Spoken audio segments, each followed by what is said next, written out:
महाकारुणिक तथागत भगवान गौतम बुद्ध जी के चरणों में नमन करते हुए, मनुवाद की रीढ़ की हड्डी को अपने जूते की ठोकर मारकर तोड़ने वाले ऐसे पेरियार ईवी रामास्वामी नायकर जी के चरणों में नमन करते हुए, लंदन में जाकर जनरल डायर की छाती में गोली मारकर अपना नाम शहीदों में शुमार कराने वाले सरदार उधम सिंह जी के चरणों में नमन करते हुए, ये छितरवा समाज, शोषित पीड़ित दबे कुचले समाज में शिक्षा का बीज रोपित करके उन्हें शिक्षा के मार्ग पर आगे बढ़ाने का काम करने वाले ऐसे महापरिनिर्वाण प्राप्त राष्ट्रपिता ज्योतिबा फूले जी के चरणों में नमन करते हुए,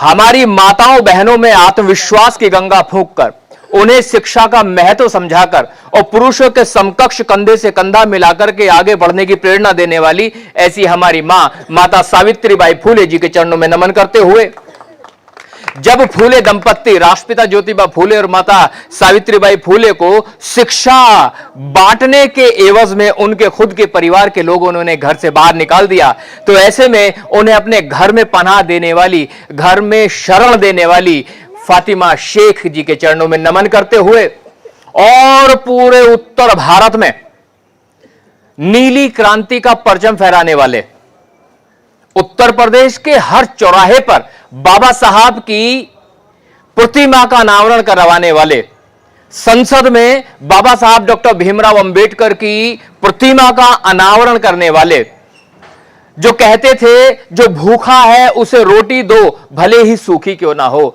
जो भूमिहीन है उसे भूमि दो भले ही बंजर क्यों ना हो, भूमि सुधार आंदोलन के प्रोधा गाजियाबाद जिले के निर्माण करने वाले ऐसे बोधिसत्व, महापरिनिर्वाण प्राप्त बोधिसत्व बीपी मौर्य जी के चरणों में नमन करते हुए, और ये जो छितरावा समाज है, तेली तमोली खटीक धीमर चूड़े चमार अहीर महार लुहार कहार, हजारों जातियों में बटे हुए समाज को बहुजन समाज नाम की माला में फूलों की तरह सहेज कर रखने का काम करने वाले मान्यवर साहेब काशीराम जी के चरणों में नमन करते हुए, और पूरे विश्व को विश्व का सबसे बड़ा लिखित संविधान देने वाले, पूरे विश्व को विश्व का सबसे बड़ा लोकतंत्र देने वाले, भारत को गणतांत्रिक व्यवस्था देने वाले, भारतीय संविधान में संघीय ढांचे की व्यवस्था करवाने वाले ये जो लोग हैं, इन्हें नौकरियां मिलती रहें उसके लिए एम्प्लॉयमेंट एक्सचेंज की व्यवस्था करवाने वाले, जब इन्हें नौकरी मिल जाएगी तो फिर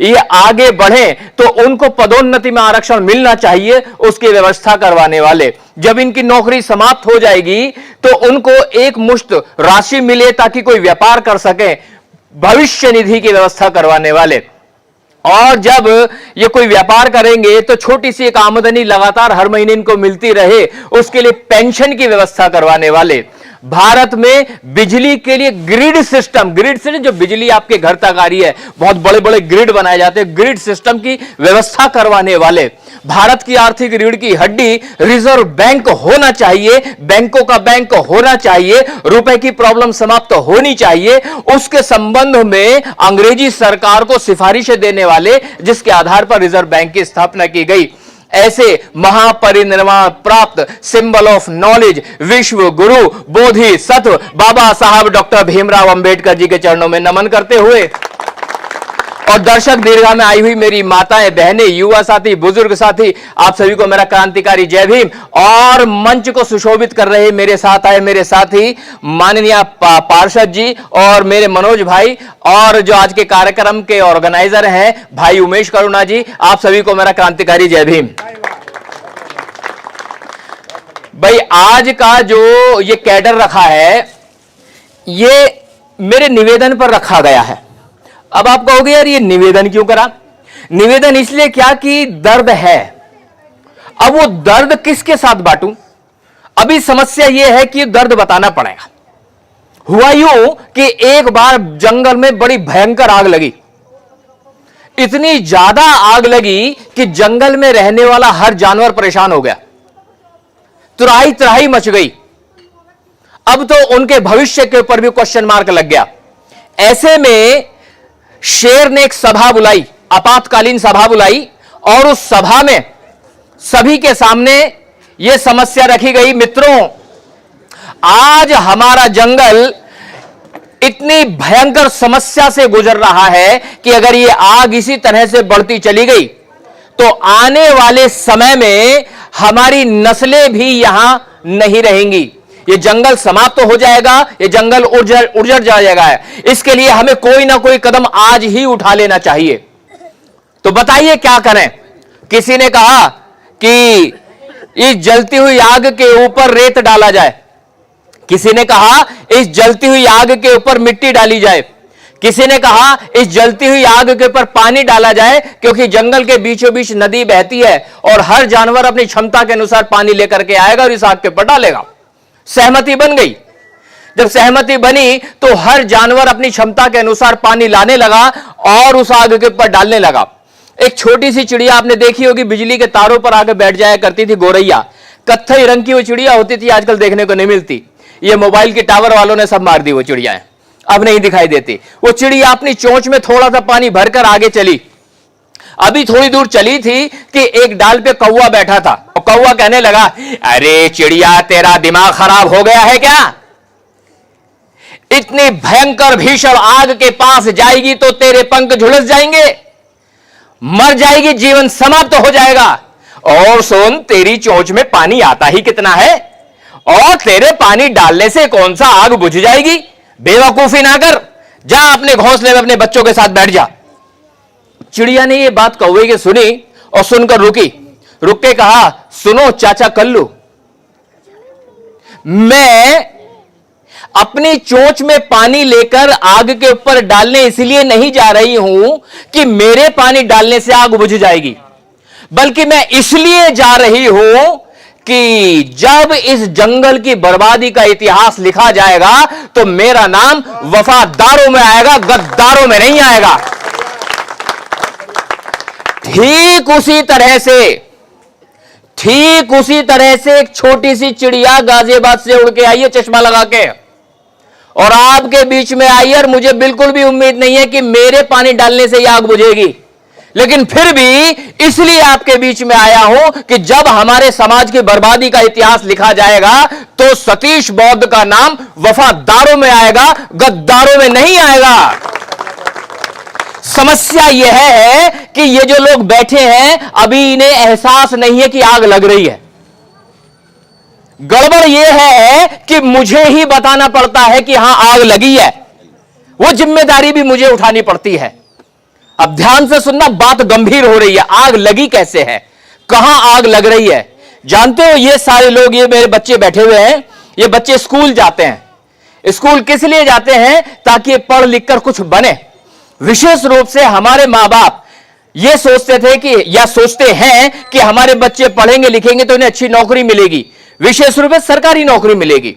सरकारी नौकरी आपको कहां से मिलती है? आरक्षण के आधार पर मिलती है। आरक्षण किसने दिया था? बाबा साहब डॉक्टर भीमराव अंबेडकर ने दिया था, हमारी हिस्सेदारी निहित कर दी थी। लेकिन हम नई बस्ती में रह रहे हैं, हमारा कोई बच्चा यहां पैदा होता है, बड़ा होता है, उसे नौकरी करनी होती है, तो बाबा साहब के संविधान ने हमें हक दिया था कि चाहे तमिलनाडु में वैकेंसी निकले, चाहे केरला में निकले, पंजाब में निकले, हरियाणा में निकले, दिल्ली में निकले, मध्य प्रदेश में निकले, जहां भी वैकेंसी निकले वहां में रिजर्वेशन मिलेगा। लेकिन इन मनुवादी गुंडों की सरकार ने 2014 में सरकार में आते ही सबसे पहला नियम यह बनाया कि आपके नई बस्ती के बच्चे को केवल और केवल उत्तर प्रदेश में ही आरक्षण मिलेगा, मध्य प्रदेश में नहीं मिलेगा, तमिलनाडु में नहीं मिलेगा। आपका आरक्षण केवल उत्तर प्रदेश तक सीमित कर दिया गया। आपका आरक्षण मध्य प्रदेश में आपको नहीं मिलेगा, तमिलनाडु में नहीं मिलेगा, केरल में नहीं मिलेगा। अब बताओ, बात खराब हुई बढ़िया हुई? खराब हो गई। जिस दिन यह बात खराब हो रही थी तो बताओ तुम्हारा नेता कहां सो रहा था, जिस पे तुमने भरोसा किया था, जिसको झोला भर भर के वोट दिया था, बताओ कहां सो रहा था वो? क्या एक बार भी संसद में या विधानसभा में आपकी इस बात का समर्थन या विरोध किया उस आदमी ने? क्या सड़क पे उतरा वो आदमी? जब आप अभी मेरी बात पे ताली लगा रहे थे तो मुझे ये बात समझ में आ गई कि आपको ये खबर है ही नहीं कि ऐसा भी हुआ। मैं गलत कह रहा हूं क्या? तो इसका मतलब क्या हुआ? हम अनभिज्ञ हैं, हमें समझ में नहीं आ रहा हो क्या रहा है दुनिया में।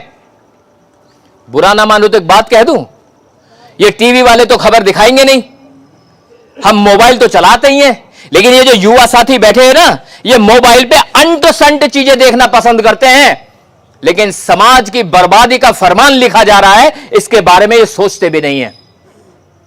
अंट संट चीजें जरूर देखते हैं मोबाइल पे ये लोग, लेकिन हमारी बर्बादी का फरमान लिखा गया। बात यहीं थोड़ी रुकी, बात और आगे बढ़ी।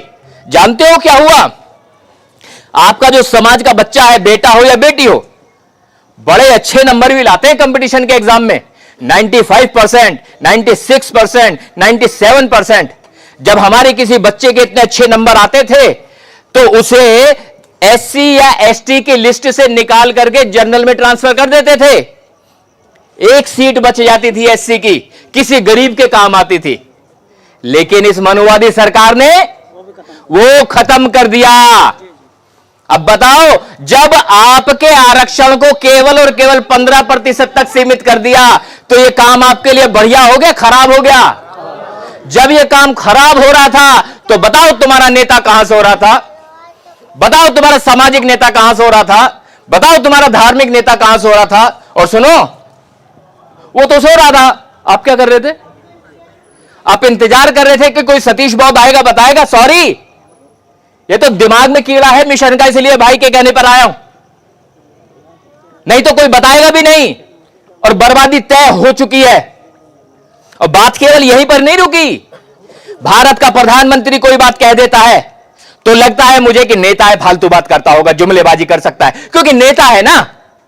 लेकिन अगर भारत का सर्वोच्च न्यायालय कोई बात कह दे, उसे हल्के में नहीं लिया जा सकता।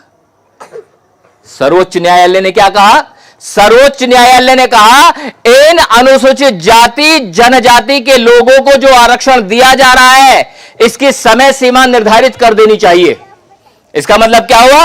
एक दिन और तारीख तय कर दो ताकि इनका आरक्षण को खत्म कर दिया जाए। किसने कहा? सुप्रीम कोर्ट ने। जब सुप्रीम कोर्ट यह बात कह रहा था तो आपके भले की कह रहा था या आपके बुरे की कह रहा था? जब बुरे की बात हो रही थी तो बताओ तुम्हारा नेता कहां सो रहा था? कहां सो रहा था तुम्हारा सामाजिक नेता? कहां सो रहा था धार्मिक नेता? नीले नीले गमछे पहन के घूम रहे थे लोग। ये आए एक बार भी आपको बताने के लिए, आए एक बार भी आपको समझाने के लिए कि आपकी बर्बादी का फरमान तय कर दिया गया है। कोई नहीं आएगा, सबको केवल और केवल अपनी राजनीति चमकानी है, सबको नोट इकट्ठे करने हैं और आपके कंधे पे जूता रख के ऊपर चढ़ जाएगा आदमी, लेकिन सत्य आपको नहीं बताएगा। आपकी बर्बादी तय कर दी गई, उसके बारे में आपसे बात नहीं करेगा। और बात यहीं थोड़ी ना रुकी, बात और आगे बढ़ी। सुप्रीम कोर्ट ने कहा, नेता कहता तो सोचता जुमलेबाजी फालतू बकवास कर रहा है, लेकिन सुप्रीम कोर्ट कह रहा है भाई, सुप्रीम कोर्ट कह रहा है एससी एसटी के आरक्षण में क्यों ना क्रीमी लेयर लगा दिया जाए। क्रीमी लेयर समझते हो? क्रीमी लेयर का मतलब हो गया आपके परिवार में एक व्यक्ति को नौकरी मिल गई तो अब आपके खून के रिश्ते में और किसी को नौकरी नहीं दी जाएगी। बात ठीक हो गई? गलत हो गई? यह कह रहा था सुप्रीम कोर्ट।